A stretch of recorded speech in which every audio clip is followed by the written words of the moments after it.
মনোমালিন্য, মতের অমিল বা অভিমান টানা ১৪ বছর তাদের একসঙ্গে দেখা যায়নি, একসঙ্গে দাঁড়াননি লাইট ক্যামেরার সামনে। অথচ একসময় পশ্চিমবঙ্গে এই জুটি ছাড়া সিনেমার কথা ভাবাই যেত না। বছরের পর বছর ব্লকবাস্টার হিট সিনেমা দর্শকদের উপহার দিয়েছিলেন। বলছি টলিউডের জনপ্রিয় জুটি প্রসেনজিৎ চট্টোপাধ্যায় আর ঋতুপর্ণা সেনগুপ্তের কথা। শিগগিরই ফের পর্দা মাতাতে আসছে এই জুটি। 101% কপার কন্ডাক্টিভিটি ও ফ্লেম রিটার্ডেন্ট পিভিসি দিয়ে তৈরি বিজলি কেবলস, নিরাপদ আজীবন।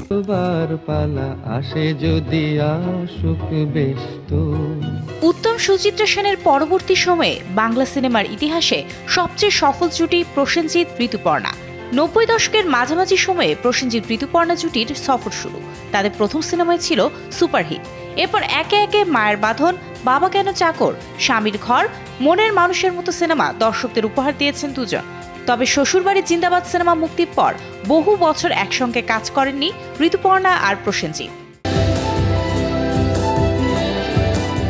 এরপর 15 বছরের দীর্ঘ বিরতি। ব্লকবাস্টার সিনেমা প্রাক্তন দিয়ে আবারও কামব্যাক হয় এই জনপ্রিয় জুটির। এরপর কৌশিক গাঙ্গুলির দৃষ্টিকোণে অভিনয় করেন তারা। মাঝে আবার প্রায় 5 বছরের বিরতি। চলতি বছর আবারও পর্দায় ফিরছেন প্রসেনজিৎ ঋতুপর্ণা। এই জুটির 50তম সিনেমা অযোগ্য নিয়ে ফিরছেন তারা। চিরাচরিত বাংলা সিনেমার গল্প নিয়েই তৈরি হবে সিনেমাটি। আটপৌরে বাঙালি মধ্যবিত্ত পরিবার ও ব্যাংক কর্মী রক্তিম মজুমদার এবং তার স্ত্রী পর্ণার সংসারের কথা বলা হবে এই সিনেমায়। সংসারের বাকবদল, সন্তানদের দেখাশোনা ও সংসারের অর্থনৈতিক অবস্থা ফেরাতে স্বামী স্ত্রীর চেষ্টা, এমনই এক গল্প নিয়ে এগিয়ে যাবে সিনেমা অযোগ্য।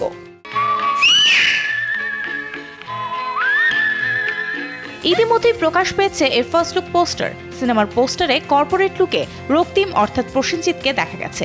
অন্যদিকে শাড়ি সিঁদুরে গৃহবধূর বেশে দেখা দিলেন পর্ণা। দুজনের চোখের চাহনি রহস্যমাখা। কৌশিক গাঙ্গুলির সিনেমায় বরাবরই সম্পর্কে টানাপোড়েন প্রাধান্য পায়। এই সিনেমাতেও এর ব্যতিক্রম হবে না। সুরিন্দর ফিল্মসের ব্যানারে তৈরি হচ্ছে সিনেমাটি।